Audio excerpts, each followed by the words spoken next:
जय श्री राम। राम मंदिर बन गया है। अब हम सब लोगों का लक्ष्य होना चाहिए राम राज्य की स्थापना। और राम राज्य का क्या मतलब है? धर्म की जय हो, अधर्म का नाश हो, प्राणियों में सद्भावना हो, विश्व का कल्याण हो। लेकिन ये जो राम राज्य है ना, ये गांधीवाद की बात करने से, अंबेडकरवाद की बात करने से, पेरियारवाद की बात करने से, नेहरूवाद की बात करने से, साम्यवाद की बात करने से या राष्ट्रवाद की बात करने से, उससे राम राज्य नहीं आएगा। ये नेताओं के भाषण से राम राज्य नहीं आएगा, कलाकारों की फिल्म बनाने से राम राज्य नहीं आएगा, कथा करने से राम राज्य नहीं आएगा, केवल राम राज्य की बात करने से भी राम राज्य नहीं आएगा, बल्कि आज की डेट में राम राज्य स्थापित करने के लिए क्या करना होगा उस पर चर्चा करने से राम राज्य आएगा।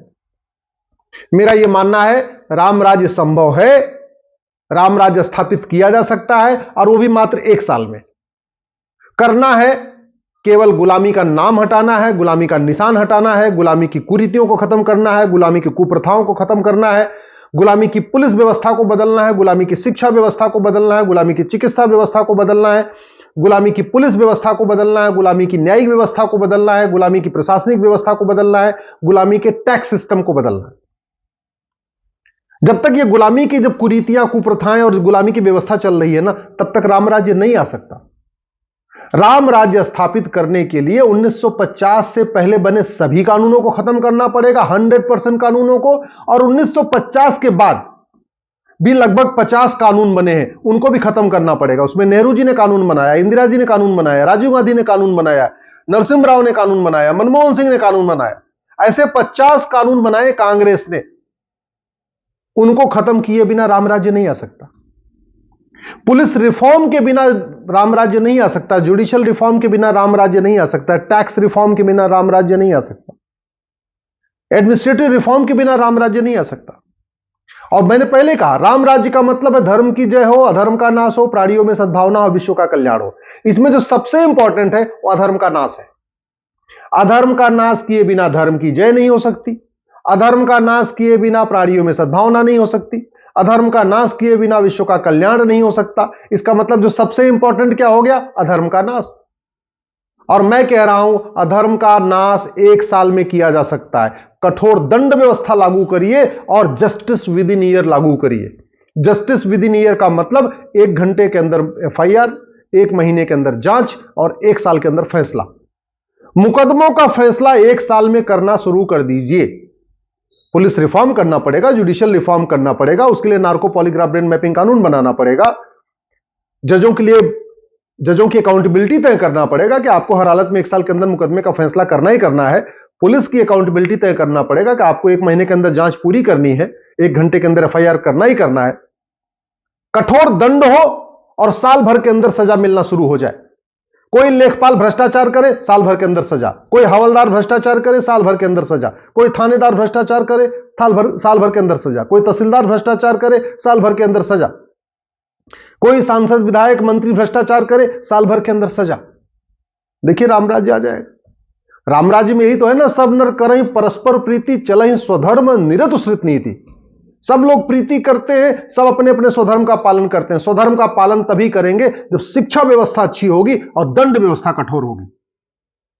यानी भारत में ये जो मैकाले वाली शिक्षा ये खत्म होगी और वैदिक शिक्षा व्यवस्था लागू होगी। रामायण पढ़ाया जाएगा, रामचरितमानस स्कूलों में पढ़ाया जाएगा, भगवत गीता पढ़ाया जाएगा, वेद पुराण पढ़ाया जाएगा, तब लोग स्वधर्म का पालन करेंगे। और सब नर करें परस्पर प्रीति, आपस में प्रीति कैसे करेंगे? शिक्षा व्यवस्था वैदिक होगी और दंड व्यवस्था कठोर होगी।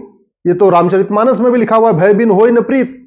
बिना भय के आपस में प्रीति नहीं होती। तो भय किसका होना चाहिए? कानून का। कि अगर हमने थोड़ा सा भी गलत काम किया, हमने सड़क के किनारे अवैध निर्माण किया, कठोर दंड मिलेगा।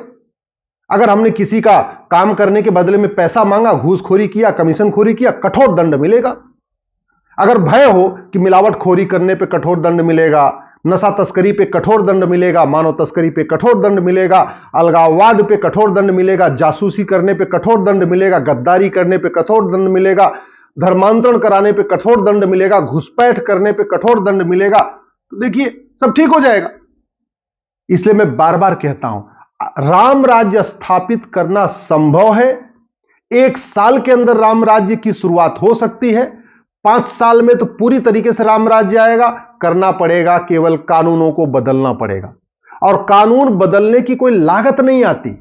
सड़क बनाने की लागत है, स्कूल बनाने की लागत है, ये राफेल खरीदने की लागत है, हाईवे बनाने की लागत है, अग्नि मिसाइल, ब्रह्मोस मिसाइल की लागत है, चंद्रयान, अग्नि और मंगलयान, सूर्ययान बनाने की लागत है, आदित्ययान की लागत है। कानून बदलने की कोई लागत नहीं। मैं कह रहा हूं, इस देश में इतने जज बैठे हुए हैं, इतने attorney general, farmer attorney general, farmer advocate general, farmer जजेस, फॉर्मर आईएएस, फॉर्मर आईपीएस, सब रिटायर होकर बैठे हुए। ये सब मदद कर देंगे कानूनों को बदलने में। 1700 लॉ कॉलेज है, हर लॉ कॉलेज 1 साल में एक कानून का सर्वोत्तम ड्राफ्ट बनाए। जैसे मान लो एक कानून को हमने दे दिया, भाई नशा तस्करी के खिलाफ जो कानून है इसको देखो, भारत का क्या कानून है, सिंगापुर का क्या कानून है, अमेरिका का कानून, जापान में क्या है, और सबसे बढ़िया ड्राफ्ट बना के लाओ। एक कॉलेज के लिए एक कानून का सर्वोत्तम ड्राफ्ट बनाना बहुत आसान है, और फायदा ही फायदा।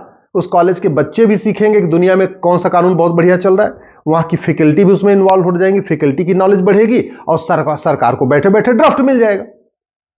इसलिए मैं बार बार कह रहा हूं, आप लोग इसके लिए आवाज उठाइए। आपको करना क्या है, फेसबुक पे 5000 फ्रेंड बनाइए, महीने में एक बार सामूहिक रूप से अपने सांसद और विधायक से मिलिए, पुलिस रिफॉर्म की मांग करिए, जुडिशियल रिफॉर्म की मांग करिए, टैक्स रिफॉर्म की मांग करिए, एजुकेशन रिफॉर्म की मांग करिए, हेल्थ केयर रिफॉर्म की मांग करिए, एडमिनिस्ट्रेटिव रिफॉर्म की मांग करिए।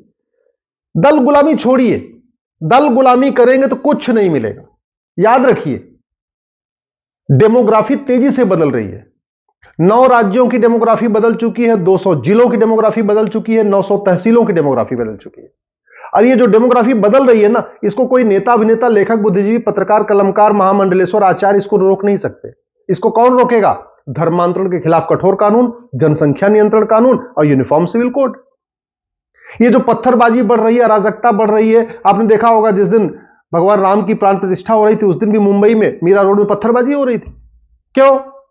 क्योंकि एक तो मदरसा चल रहा है, विशेष स्कूल चल रहे हैं, विशेष तालीम है, विशेष दर्जा है, तो ये विशेष स्कूल, विशेष तालीम, विशेष दर्जा भी खत्म करना पड़ेगा। इस पे एक लंबी चर्चा है। मैं आप लोगों से रिक्वेस्ट करता हूं, अपने अपने जिले में राम राज्य के ऊपर एक चर्चा आयोजित करिए।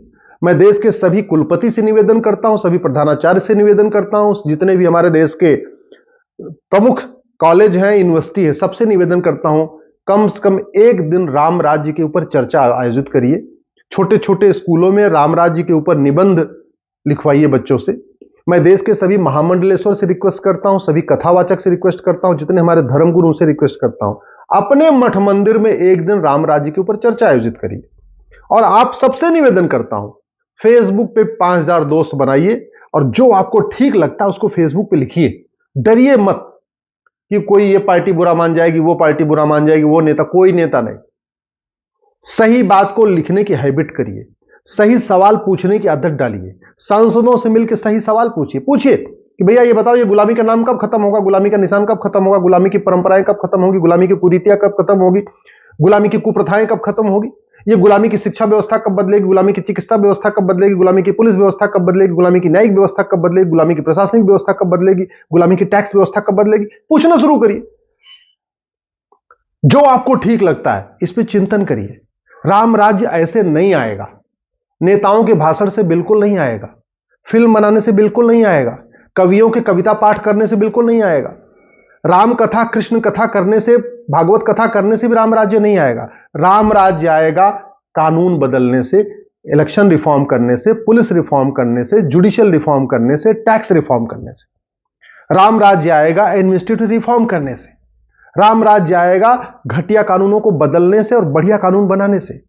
और मैं कह रहा हूं, हमारे पास इतनी मैन पावर है, भारत के प्रत्येक कानून को मात्र 1 साल के अंदर दुनिया का सर्वोत्तम कानून बना सकते हैं, मात्र 1 साल में, और कोई लागत नहीं आएगी। यदि आप मेरी बात से सहमत हैं, इस वीडियो को अधिक से अधिक शेयर करिए, अपने फेसबुक पे डालिए, अपने सारे व्हाट्सएप ग्रुप में डालिए, और राम राज्य पे चर्चा शुरू करिए। जय श्री राम।